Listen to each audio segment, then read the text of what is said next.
Sa isang araw sa hinaharap, isang hindi kilalang biro na nagpapabago ng tao. Ang pinagmulan ay kumalat sa buong mundo. Ang mga nahawaan ng biro na ito ay unti-unting magbabago at magpapakita ng mga katangian ng hayop, habang mabilis na nawawala ang kanilang kakayahang magsalita at alaala. Hanggang sa tuluyan silang maging tunay na hayop. Ang mas nakakainis pa, hanggang ngayon ay walang nakakaalam kung saan nanggaling ang biro na ito, at wala ring mabisang lunas.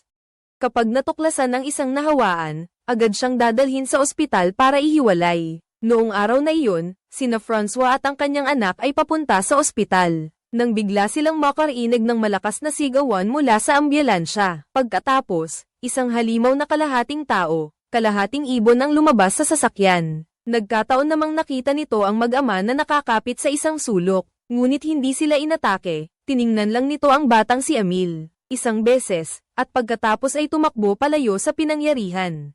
Pagkatapos, nagpunta ang mag-ama sa ospital. Dito, lahat ay mga nagbago, na inilagay sa quarantine. Ang ina ni Emil ay isa sa kanila. Nagbigay ang doktor ng magandang balita sa mag-ama, na 3 linggo nang walang sintomas ng sakit ang babae, at gagawin ng ospital ang lahat para mapanatili ang kanyang kondisyon. Ngunit dahil sa dumaraming kaso ng impeksyon, nagpasya ang gobyerno na buksan ang Southern Reception Center, nang mas maaga sa inaasahan, kaya isa siya sa mga unang pasyente na ililipat sa bagong ospital para sa paggamot. Nang marinig ito, agad na pumayag ang ama. Para sa kanya, basta makabubuti sa kanyang asawa, kahit na siya ay maghirap ng kaunti ay ayos lang. Kaya plano niyang lumipat kasama ang kanyang anak para manirahan malapit sa bagong ospital. Pero ang kanyang anak na si Emil ay hindi sang-ayon. Nararamdaman niya na ang kanyang ina ay unti-unting nawawalan ng pagiging tao at wala ng pag-asang gumaling. At ang malaking pag-asa ay magdudulot lamang ng walang katapusang pagkabigo. Pagpasok sa kwarto para bisitahin ang kanyang ina, nakita ni Emil ang mga litrato ng pamilya na nakasabit sa dingding. Ngunit habang siya ay naiiyak dahil dito, ang mga gasgas sa sulok ng kwarto ay tila nagpapaalala sa kanya ng pagbabago ng kanyang ina. Sa pakiusap ng ama, naglakas loob si Emil na lumapit, ngunit hindi nagsalita. Dahan-dahang lumingon ang ina at tiningnan siya. Ang pagtatagpo ng dalawa ay mabilis na natapos. Hindi nagtagal, lumipat ang mag-ama sa isang bagong bahay. Bagaman medyo liblib ito, ilang daang metro lang ito mula sa bagong ospital.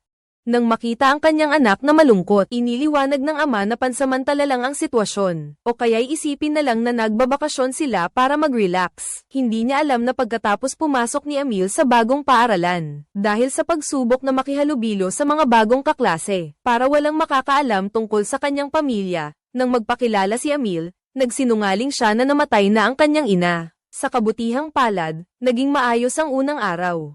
Nag-iwan si Emil ng magandang impresyon sa kanyang mga bagong kaibigan. Habang pauwi mula sa paaralan, nakita niya ang kanyang ama na nakahanap ng trabaho sa isang restaurant. Ang mga may-ari ay mabait at masigasig na inanyayahan si Emil na pumasok. Ngunit noong hapon, biglang dumating ang isang madilim na ulap, tila nagbabadya ng paparating na bagyo. Tama nga, noong gabing iyon, bumuhos ang malakas na ulan. Nagising si Emil sa tunog ng kulog at kidlat. Hindi siya makatulog kaya lumabas siya sa sala. Nakita mong nag-aayos ng kuryente ang iyong ama habang kumukurap ang ilaw. Nagising ka. Tila nakakita ka ng isang taong may mukha ng baka sa labas ng bintana. Ngunit nang masilayan mo, nawala na ang anino ng walang bakas. Kinabukasan, natigil ang ulan, naglilinis ang mag-ama. Nang mga nabali na sanga sa harap ng pinto, biglang tumunog ang telepono ni Francois. Sa sandaling sagutin ang tawag, nagbago ang ekspresyon ng kanyang mukha. Dahil pala sa bagyo kagabi, ang bus na ginagamit sa paglipat ng mga nahawaan ay aksidenteng nahulog sa lawa. Habang nasa daan, nakatanggap ng balita si Francois, at hindi na siya nakapagpaliwanag sa kanyang anak. Nagmamadali niyang dinala ang anak sa pinangyarihan ng aksidente. Nang dumating sila, nakakordon na ang lugar. Malinaw na mas malala ang aksidente kaysa sa inaakala. Bumaba si Francois sa sasakyan at agad tumakbo patungo sa lawa. Nanghihina ang mga hakbang niya. Tila matutamba, habang hinihila niya si Emil sa kamay pasulong. Nang makita niya ang bus na inaahon mula sa tubig at ang mga bangkay na hinihila ng rescue team, halos hindi na makontrol ang damdamin ni Francois ngayon, hanggang sa ilang pulis ang pumihil sa balikat niya para kumalma. Sa puntong ito, isang babaeng pulis ang mabilis na lumapit, pinakalma ang emosyon ni Francois. Habang tinatanong ang pangalan ng taong nahawa sa bus, matapos itong maingat na ikumpara. Sinabi niya sa kanya na ang mga bangkay sa lawa ay hindi ang kanyang asawa. Sinabi niyang mahigit 40 katao ang nawawala sa aksidente kagabi at sa mga bangkay na natagpuan, walang pangalan ng kanyang asawa. Nang marinig ang paliwanag ng babaeng pulis, agad na gumana ang pakiramdam ni Francois. Ang hindi pagkakita ay nangangahulugang ang kanyang asawa ay maaaring buhay pa. Hindi lang alam kung saan siya nagtago ng gabing iyon matapos umuwi ng mag-ama. Kinuha ni Francois ang lahat ng damit na suot niya at isinabat ang lahat sa sanga ng puno sa harap ng pinto. Dahil ang mutated na anyo ng kanyang asawa ay isang oso. Kaya sa proseso ng pagiging hayop, ang kanyang mga tainga at ilong ay magiging mas sensitibo kaysa sa tao. Marahil kapag naamoy niya ang pamilyar na amoy, ay makakahanap siya ng daan pauwi. Ngunit inakala ni Emil na iyon ay pagloloko lamang sa sarili. Ang ina na nawalan na ng pagkatao ay hindi na makakabalik. Kinabukasan, sa klase ng PAY, si Emil ay hindi nakapag-concentrate dahil sa nangyari kahapon. Nakalimutan pa niyang isuot ang uniforme ng sports ng paaralan. Agad na binawasan ng guro ang kanyang puntos. Si G. Emil ay nakatayo sa gitna ng field. Muli siyang inutusan ng guro na sumali sa tug-of-war team. Naglakad si Emil ng dahan-dahan, hindi iniisip kung gaano kalakas ang magagamit niya. Matapos isa-isang mahayla ang kanyang mga kasamahan sa koponan, isang kakaibang tanawin ang nangyari. Gaano man kalakas ang gamitin ng kalaban, nanatiling matatag ang katawan ni Emil at sa huli, mag-isa niyang nahila ang 4 na tao. Sa sandaling dumulas ang lubid mula sa kamay ni Emil, hindi siya makapaniwala at tumitig. Sa tingin niya sa palad niya, hindi niya inaasahan na ang isang ordinaryong tao, na kahit takip ng bote ay hindi mabuksan, ngayon ay biglang magkakaroon ng kahanga-hangang lakas. Tulad nito. Sa sandaling ito, isang kaibigan na nagngangalang Victor ay biglang lumapit at inanyayahan siyang sumali sa isang party sa Biyernes ng gabi. Si Emil, sa puntong ito, ay wala nang ibang iniisip. Pagkatapos sumagot ng padaskol, mabilis siyang tumakbo pauwi. Pagkasara ng pinto, natuklasan niya nang may takot na sa pagitan ng kanyang mga kuko ay tumubo ang mga matutulis na kuko ng hayop. Bago pa siya makabawi sa takot, biglang sumakit ang likod ni Emil, kaya tinanggal niya ang kanyang damit. Nang tumingin siya sa salamin, nakita niyang may mga buto sa kanyang gulugad na nakausli. Malinaw na nahawa na rin siya ng viro na nagpapabago sa hayop. Nataranta si Emil at tumakbo papunta sa bathtub. Sinusubukang banlawan ng tubig ang mga bakas ng hayop sa kanyang katawan. Ngunit napagtanto niyang ito na ang katotohanan na hindi na mababago. Kasabay nito, si Francois ay nasa grocery store, bumibili ng mga gamit. Handa na siyang hanapin ang kanyang nawawalang asawa. Nang tumayo siya para kumuha ng bote ng tubig, nagkataon na nakasalubong niya muli ang babae. Nang makita ito ng pulis, si Francois ay nagpakita ng pagkairita. Agad niyang tinanong kung may pag-unlad na sa paghahanap. Nang marinig ang tanong, agad na nalungkot ang mukha ng babaeng pulis. Frank kanyang sinabi na ang kanyang kapitan, dahil sa kagustuhang umangat sa posisyon, ay ipinasa ang lahat ng kapangyarihan sa paghahanap sa militar. Ngayon, maaari na lamang silang gumawa ng mga maliliit na gawain sa kampo, tulad ng pagpunta sa supermarket para bumili ng steak at sausage. Ganap na hindi sila makalapit sa pangunahing operasyon ng paghahanap. Nang magsasabi na sana si Francois, naputol ito ng isang sigaw ng isang babae sa malapit ang sumunod, at mabilis silang nagtungo sa direksyon ng tunog. Bukod dito, may nangyari sa sariwang pagkain ng supermarket. Nang marinig niyang may sumigaw, agad na kinabahan ang mutant na si Francois. Lubos siyang umasa na ang mutant na ito ay ang kanyang asawa. Napansin ng pulis ang emosyon ni Francois kaya agad itong bumilis sa paghabol. Ngunit nang lumapit si Francois, ang nakita niya ay nagpabigat sa kanyang puso. Ang nakaupo sa sulok ay hindi ang kanyang asawa, kundi isang mutant na naging pugita. Nasa harap siya ng seafood counter. Habang kumakain ng seafood, tila nagulat ang lalaking octopus, at bigla niyang itinapon ang tray ng seaweed sa harap niya. Tumakbo siya palayo papasok sa supermarket, at hinabol siya ng pulis. Habang hinahabol, sinabi niyang hindi niya ito sasaktan. Ngunit hindi siya naniwala. Patuloy siyang tumakbo sa loob ng supermarket. Napilitan siyang bumilis at ibagsak siya sa lupa. Nang makumpirma ni Francois na hindi ito ang kanyang asawa, hindi na niya ito hinabol at pinagpag ang seaweed sa kanyang katawan. Naghanda siyang pumili pa ng mga gamit ng aksidente siyang napatingin sa gulayan. Bigla siyang nakakita ng buntot na pumasok sa loob. Dahil sa kuryosidad, yumuko siya para tingnan, at natuklasan niya na sa sulok ay may isang nilalang, na nag-mutate bilang isang pangolin, na ang buong katawan ay nababalutan ng kaliskis, at nakakuyom. Gayunpaman, hindi niya ito iniulat sa pulisya.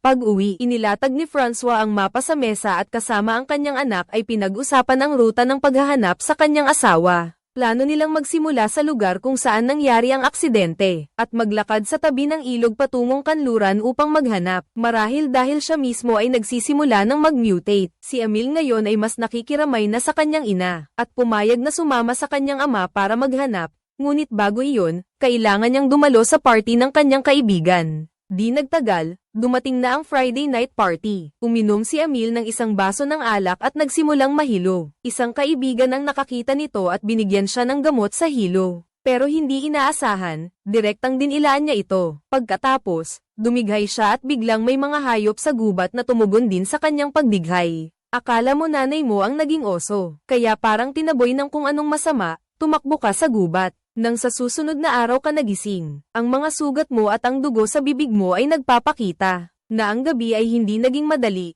pero hindi maalala ni Emil ang kahit ano. Pagka-uwi mo agad, mabilis mong hinubad ang lahat ng damit mo. Pumasok ka sa banyo at nilock ang pinto para hindi ka makita ng tatay mo. May kakaiba sa lalamunan mo na nagpapakotok ka ng malakas. Pagkatapos ay isinubo niya ang kanyang kamay at nagulat na nakakuha ng balahibo ng hayop. Malinaw na kumain siya ng buhay na ibon kagabi. Pagkatapos niyang subukang pakalmeyan ang kanyang sarili, pumasok si Emil at ang kanyang ama sa kagubatan upang hanapin ang kanyang ina. Sa daan, tinanong niya ang kanyang ama kung ano ang iniisip nito tungkol sa mga mutant. Sa totoo lang, nag-aalala si Emil na pagkatapos niyang maging mutant, kamumuhian siya ng kanyang ama, o itatapon pa nga siya, at natatakot siyang mawala ang kanyang huling kamag-anak kapag nabunyag ang kanyang sikreto. Sinabi ni Francois na sa kanyang paningin, sila ay ordinaryong tao lamang na may sakit. Diretso pa niyang sinabi na kung hindi dahil sa pagpupumilit ng kanyang asawa na pumunta sa ospital noong una, tiyak na personal kong aalagaan ang aking asawa. Naririnig ang mga salitang ito. Parang nakainom ng gamot na pampakalma si Emil. Patuloy silang naghanap mula umaga hanggang gabi, sa daan pabalik sa lungsod,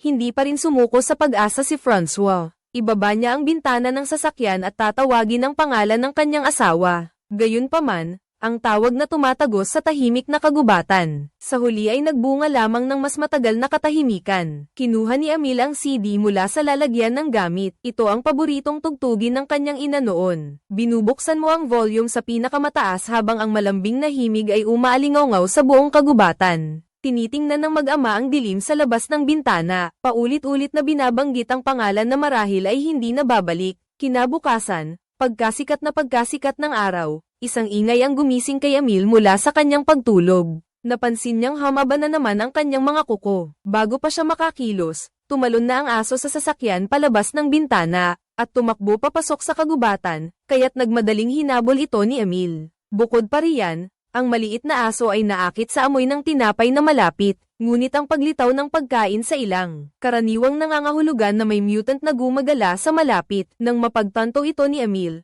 biglang umalingaw sa itaas niya ang kaluskos ng mga dahon. Kaagad pagkatapos, isang anino ang lumabas mula sa mga dahon ng puno. Direkta siyang itinumba sa lupa. Ito ang taong ibon na nakilala niya noon. Bago pa man makabawi si Emil, bumaon na ang matutulis na kuko ng taong ibon sa kanyang braso. Hindi napigilan ni Emil ang sumigaw sa sakit, ngunit ang kalaban, matapos makita ng malinaw ang kanyang mukha, tila may naalala. Sa susunod na segundo, dahan-daang binitawan ng isa ang mga kuko nito. Pagkatapos ay umatras ito ng 2 hakbang. Sa puntong ito, narinig ni Francois ang ingay at nagpunta. Nakita niya ang dugo sa braso ng kanyang anak, at nagalit siya habang nagbabala sa ibon na lumayo sa kanyang anak. Pagkatapos ay mabilis niyang inilayo si Emil, iniwan. Ang ibon na nakatayo ng tulala sa lugar, nalulungkot na parang batang nagkamali. Pagkatapos bumalik ni Emil sa kotse, narinig niya ang kanyang ama na dadalhin siya sa ospital. Agad siyang nagalit at sumigaw na huwag pumunta sa ospital, dahil natatakot siyang mabunyag ang kanyang lihim na impeksyon. Akala ni Francois na bubuksan na ng takot niyang anak ang bibig nito para magsalita nang biglang may hamarang na kabayo sa kanilang dinaraanan. Pagkatapos, lumapit ang pulis na si Julia. Nang makita ang duguan na sugat ni Emil, inutusan niya ang mag-ama na huwag nang tumuloy. Lumabas na isang kalapit na sakahan ng kabayo ang inatake ng mga mutant. Maraming kabayo ang nakagat hanggang mamatay. Hinaranggan na ng pulis ang buong lugar. Pagkatapos, sa gabay ni Julia, lumiko ang dalawa sa isang klinika sa bayan, para gamutin ang sugat ni Emil. Pag-uwi, ikinulong ni Emil ang sarili sa kanyang kwarto. Hindi niya mapigil ang dilaan ng sugat, tulad ng ginagawa ng mga hayop para pagalingin ang kanilang sarili. At habang lumalala ang mga sintomas ng pagiging hayop ni Emil, unti-unti ring nawawala ng balanse ang kanyang katawan. Kahit ang pagpedal ng kanyang paboritong bisikleta ay naging mahirap, alam ni Emil na sa lalong madaling panahon ay tuluyan siyang magiging mutated. Kaya nagpasya siyang pumunta sa kagubatan kung saan niya nakilala ang taong ibon, upang malaman muna kung paano ang mga nahawaan ay nabubuhay sa kalikasan. Sa oras na ito, ang taong ibon na si Fix ay nagsasanay lumipad sa isang dalesdis. Nakita ito ni Emil, kaya't nagpasya siyang kumuha ng 2 isda mula sa kanyang bag. Nang makita ang pagkain, agad na naakit si Fix. Salamat sa pagkain, mamamatay ka na. Ano ang dapat kong gawin? Ano ang gagawin ng isang ibon na hindi makalipad? Ayon kay Fix, mas mabuti pang mamatay ang isang ibon na hindi marunong lumipad. Nang marinig ito ni Emil, hindi na siya nagsalita pa at dinala na lamang niya ito sa tabi ng lawa, at siya pa mismo ang bumaba sa tubig upang linisin ang mga sanga.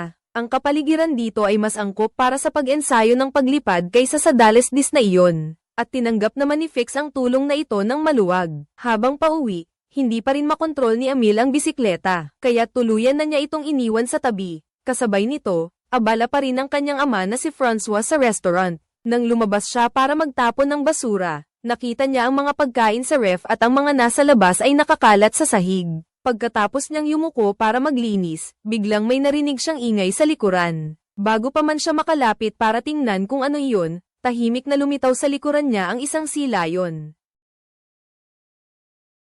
Sa sandaling iyon, isang pamilyar na figure ang lumabas mula sa dilim. Nakilala ni Francois na ito ang kanyang asawa na naging oso. Sa kabutihang palad, sa mahalagang sandali, isang sagwan ang biglang ipinasok sa bibig ng sea lion. Pagkatapos, may sumigaw na kalmado na ito. Nalaman na ang sea lion ay kapatid ng may-ari ng restaurant na inilagay niya ng palihim sa likod bahay para alagaan, ngunit ngayon ang kapatid ay halos nawalan na ng katinoan. Nang makita ang galit na itsura ng kalaban, sa wakas ay naintindihan ng may-ari ang sitwasyon at pinayagan na ang kanyang kapatid na umalis. Sa puntong ito, naalala ni Francois ang kanyang asawang tumakas. Agad siyang humabol papasok sa kagubatan at sa wakas ay nakita niya ito sa isang daan sa kagubatan.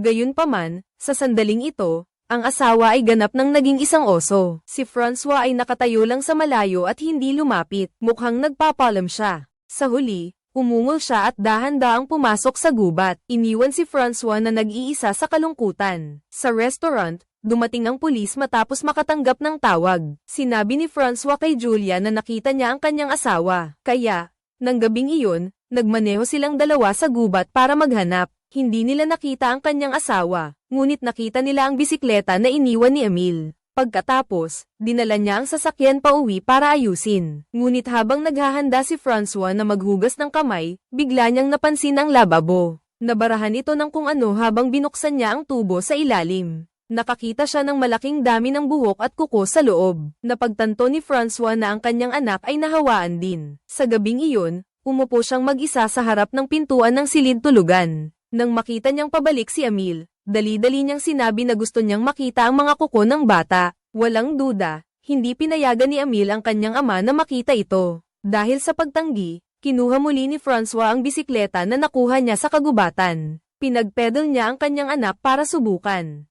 Nag-atubili si Emil at tumakbo palayo. Mabilis na kumilos si Francois at agad na hinabol at pinabagsak ang kanyang anak. Pagkatapos ay mahigpit niya itong niyakap at inalo. Natatakot siya na ang kanyang anak ay magiging hayop tulad ng kanyang asawa, tuluyang mawala sa kanyang buhay. Sa kasalukuyan, nagpapakita na si Emil ng mga sintomas ng sakit. Ang tanging paraan na magagawa ni Francois ay ang pinakamabaliw na paraan para pigilan ito. Hiniling niya sa kanyang anak na gupitin ang kanyang mga kuko araw-araw. Gumamit ng labaha para ahitin ang mga sobrang buhok sa kanyang katawan. At siniksikan din ng bulak ang tenga ni Emil para subukang pahinain ang kanyang napakatalam na pandinig. Sa mga sumunod na araw, patuloy pa ring bumibisita si Emil kay Fix. Gayunpaman, sa pagkakataong ito, Nagkaharap sila ngunit hindi na makapag-usap ng normal. Dahil nawalan na ng kakayahang magsalita si Fix, ang tanging magandang balita ay natuto na siyang lumipad. Kinagabihan, ipinagdiriwang ng bayan ang taunang karnabal. Ang lahat ng dako ay pinalamutian ng napakaganda, ngunit hindi nito maitago ang lumalaganap na tensyon. Sa hangin, narinig ni Francois ang balita mula sa may-ari ng restaurant na kakauwi lang ng kanyang anak. Kamakailan, ang mga paghuli sa mga mutant sa bayan, na madalas mangyari, patuloy siyang nagpapaalala kay Emil na huwag tumakbo kung saan-saan. Galit na hinanap ni Francois si Emil at hinawakan ang pulso nito para tingnan ang mga kuko. Nalaman niyang tumubo na ng palihim ang matutulis na kuko. Ang galit sa puso ni Francois ay tuluyang sumiklab. Bumalik siya sa bahay para kumuha ng gunting, handang piliting putulin ang mga kuko ng kanyang anak. Gayunpaman, hindi na kayang tiisin ni Emil ang buhay na ito. Ang matagal na niyang pinipigilang galit at pagkadismaya ay sumiklab din. Sapat na ang pagtitiis ko, kahit na labis na nasasaktan ng ama, hindi niya ito kinaya. Ngunit hindi pa rin niya kayang saktan ang kanyang anak, kaya nanginginig na itinutok na lang niya ang gunting dito. Nang sa wakas ay kumalma si Emil. Kinuha ni Francois ang gunting at tinulungan siyang putulin ang kanyang mga kuko. Ngunit sa pagkakataong ito, patuloy na nanginginig ang kanyang mga kamay. Umiiyak na nagtinginan ang dalawa. Mas gugustuhin pa ni Francois na siya ang maging mutated, kaysa makita ang kanyang anak na naghihirap ng ganoon. Nang gabing iyon, habang dumadalo si Emil sa isang masquerade party, napansin ng isang kaklase na nagngangalang Victor ang kakaiba sa kanya. Kahit habang magkasama silang naglalakad papuntang CR, palihim na kumuha si Victor ng isang infrasound transmitter. Ang tunog na inilalabas ng device na ito ay hindi nararamdaman ng tao. Ngunit para sa mga mutant, ito ay napakatindi. Nakita ni Victor na nahihirapan si Emil, kaya't ginamit niya ang device. Patuloy niya itong ginamit para mang-asar, hanggang sa hindi na makatiis si Emil. Sumabog si Emil at diretsong inatake siya. Pagkatapos, mabilis siyang tumalikod at tumakbo palayo sa karamihan. Ang balita tungkol sa pagiging mutant ni Emil ay mabilis na kumalat sa buong bayan. Dala ng lahat ang kanilang mga kagamitan sa bukid at pamalo. Hinabol ka sa direksyon kung saan ka tumakas sa gitna ng kaguluhan. Tumakas si Emil sa isang maisan, ngunit ang mga humahabol sa likod ay nakatayo sa mga stilts. Ang bentahe mula sa itaas ay nag-iwan sa kanya ng walang mataguan. Sa sandali ng panganib, bumaba ang anino ng taong ibon na si Fix mula sa itaas. Hindi siya nag-atubiling sumugod sa mga taong nakasakay sa stilts. Sinadyang lumikha ng kaguluhan upang bigyan ng oras si Emil, upang makatakas. Sa kritikal na sandaling iyon, nakapagtago si Emil ng mas malalim sa maisan. Dahil dito, ligtas siyang nakatakas sa pagtugis ng lahat. Nakita niya ang kanyang mabuting kaibigan na isinugol ang sariling buhay para iligtas siya. Ang kanyang pinipigilang kalikasan ay tuluyang lumaya. Tumakbo siya ng mabilis gamit ang apat na paa, umungol na parang lobo. Ngunit sa sandaling iyon, 2 putok ng baril ang biglang umalingaw-ngaw, bumabasag sa kadiliman. Ang katawan ni Fix ay parang saranggolang naputulan ng tali. Bigla siyang bumagsak sa lupa. Si Emil ay agad na sumugod ng mabaliw. Ang nakasakit sa kanyang puso ay ang mga pakpak ni Fix na nabahira ng dugo. Niyugasan ng pula si Emil. Maingat niya itong binuhat. Hindi pa man niya ito natawag. Si Fix ay tuluyan ng umalis sa mundong ito. Narinig ang putok ng baril. Tumakbo si Francois sa kagubatan. Nakita niyang nakahiga sa lupa ang isang tao, ngunit hindi ito si Emil. Agad siyang nakahinga ng maluwag.